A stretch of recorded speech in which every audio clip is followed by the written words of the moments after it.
Será que alguém acha normal essa viagem do Moro e do Deltan Dallagnol ao mesmo tempo para os Estados Unidos? No meio desse escândalo dos vazamentos do The Intercept, nesse vídeo aqui, você vai ver que a Lava Jato é filha do Departamento de Justiça norte-americano. Você vai conhecer sobre o Projeto Pontes de 2009, quando começou essa colaboração. E você vai ver também que é uma colaboração ilegal, uma colaboração direta com o Departamento de Justiça norte-americano, que ditou o caminho passo a passo da Operação Lava Jato. Agora, essa viagem, eu não tenho dúvidas em afirmar que eles estão indo lá para trocar informações, para pedir ajuda contra a Glenn, contra as revelações do The Intercept. Na agenda de Sérgio Moro, o ministro da Justiça, tem uma visita à Força-Tarefa Conjunta de Investigação Cibernética Nacional, composta por mais de 20 agências norte-americanas, integradas pela Comunidade de Inteligência e pelo Departamento de Defesa. Tem uma visita ao Centro Internacional de Operações de Inteligência na Virgínia, que foi criado em 2009 pelo Departamento de Justiça norte-americano. E tem, pessoal, pasmem, uma visita ao FBI em Washington. Segundo o Ministério da Justiça, o objetivo é reunir experiências e boas práticas para fortalecer as operações integradas no Brasil. Paciência, pessoal. Ele está indo lá para pedir apoio, colaboração direta. Essa colaboração que já existe há muito tempo pelos Estados Unidos. Olha, vocês viram que o Bolsonaro com o Moro foram a série da CIA. Pessoal, segundo o Snowden, o Brasil foi o país mais espionado do mundo. Na frente da China, na frente da Rússia, na frente da Alemanha. A Petrobras foi a empresa mais espionada do mundo. Grampearam o telefone da Dilma, o avião presidencial da Dilma. Essa agenda oficial de Sérgio Moro nada mais é do que tentar criar áreas de normalidade, de legalidade, a um encontro absurdo com serviços de espionagem norte-americanos para pedir ajuda, informações, orientação. Vocês lembram que nas revelações apresentadas pelo The Intercept apareceram as articulações com os americanos? Isso a imprensa brasileira nem ligou, mas é muito grave. O Moro diz, não é muito tempo sem a operação? O Dallagnol responde, é sim. O problema é que as operações estão com as mesmas pessoas que estão com a denúncia do Lula. Decidimos postergar tudo até sair essa denúncia, menos a do Tacla, no caso, Tacla Duran, pelo risco de evasão. Mas ela depende de articulação dos americanos.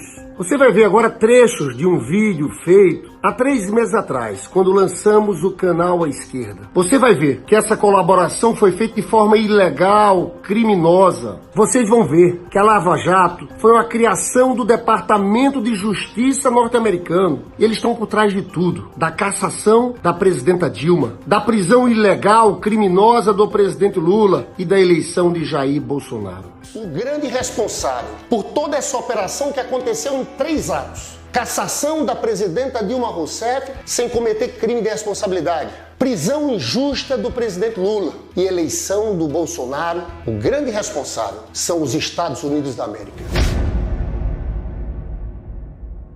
Um estudo publicado na revista da Universidade de Harvard mostra que entre 1898 e 1994, 41 golpes aconteceram na América Latina com interferência direta dos Estados Unidos. Agora vejam que interessante. Dos 41 casos de ingerência norte-americana em golpes na América Latina, só 17 foram com intervenção militar direta. A outra forma que eles usam são mecanismos sutis de colaboração. No passado, a colaboração era entre oficiais das Forças Armadas. Todo mundo lembra da formação na Escola das Américas. Agora, a colaboração é diferente. É do Departamento de Justiça dos Estados Unidos com promotores e juízes de primeira instância.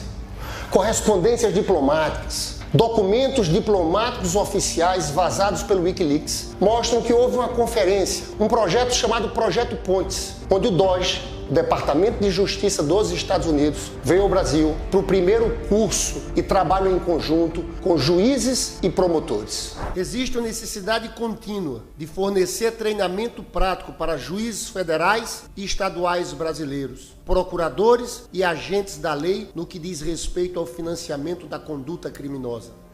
Idealmente, o treinamento deve ser de longo prazo e coincidir com a formação de forças-tarefas de treinamento. 2 grandes centros urbanos com suporte judicial comprovado para casos de financiamento ilícito, especialmente São Paulo, Campo Grande ou Curitiba, devem ser selecionados como locação para esse tipo de treinamento. Em seguida, forças-tarefas podem ser formadas e uma investigação real usada como base para o treinamento, que evoluiria sequencialmente da investigação até a apresentação e a conclusão do caso no tribunal. Isso daria aos brasileiros uma experiência real de trabalho em uma força-tarefa proativa de financiamento ilícito de longo prazo e permitir o acesso a especialistas dos Estados Unidos para orientação e apoio contínuos.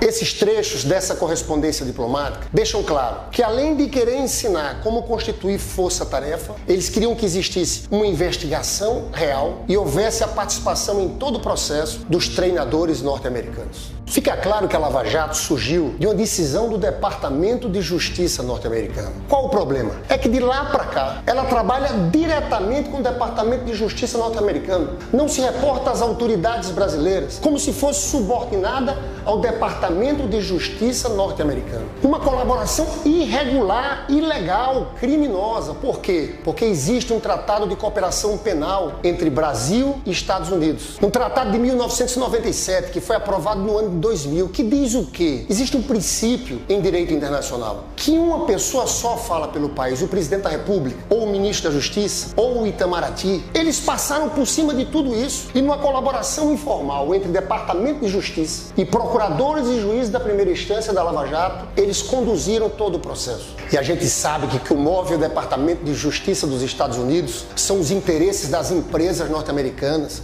os interesses geopolíticos dos Estados Unidos. Em uma entrevista de 19 de julho de 2017, Kenneth Blanco, vice-procurador-geral adjunto do Departamento de Justiça do governo dos Estados Unidos, dá uma declaração, dizendo que a relação entre o Departamento de Justiça e o Brasil, com seus procuradores e juízes, se baseia em uma relação íntima, de troca de documentos, não dependendo apenas de processos oficiais, uma colaboração informal entre os dois lados. Given the close relationship between the Department of Justice and the Brazilian prosecutors, we don't need to rely solely on formal processes such as mutual legal assistance treaties, which often take significant time and resources to draft, translate, formally transmit, and respond to. At the beginning of an investigation, a prosecutor or an agent from a country's financial intelligence unit can call his or her foreign counterpart and ask for financial information that, for example, may identify bank accounts.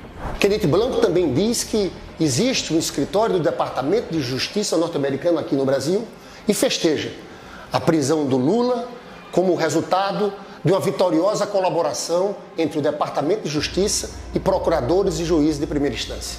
The criminal division is made up of roughly 700 attorneys spread across 17 sections and offices, mostly in Washington, D.C., but some stationed in offices around the country, and many stationed in offices around the world and overseas, including Brazil. Indeed, this past week, the prosecutors in Brazil won a guilty verdict against former President Lula da Silva, who was charged with receiving bribes from the engineering firm OAS in return for helping and winning contracts with the state oil company Petrobras. It's a case that this part put Brazil at the forefront of countries that are working to fight corruption, both at home and abroad. Essa relação direta dos procuradores e juízes da Lava Jato com o Departamento de Justiça norte-americano foi extremamente danosa para a economia desse país. O Departamento de Justiça dos Estados Unidos funciona de acordo com seus interesses geopolíticos dos Estados Unidos, das suas empresas. Encontraram procuradores e juízes deslumbrados, sem nenhuma visão estratégica de projeto nacional. O resultado foi desastroso. O Brasil só perdeu. Houve a destruição da indústria de construção pesada, da indústria naval, da indústria de defesa. Quebraram a economia nacional, mataram os empregos, destruíram as empresas e favoreceram quem? Os interesses norte-americanos. Olha, Moro e Dallagnol tiveram uma colaboração tão grande com esse serviço de espionagem que, na prática, viraram agentes dos serviços de espionagens norte-americanos. Eu encerro com um Twitter feito pelo governador Flávio Dino. Diz ele: em processos judiciais não se pode fazer clandestinamente articulação com os americanos. Existe um processo legal para que essa articulação seja possível. Estamos diante de vendilhões da pátria, se fantasiam de verde e amarelo como disfarce para suas ações antinacionais.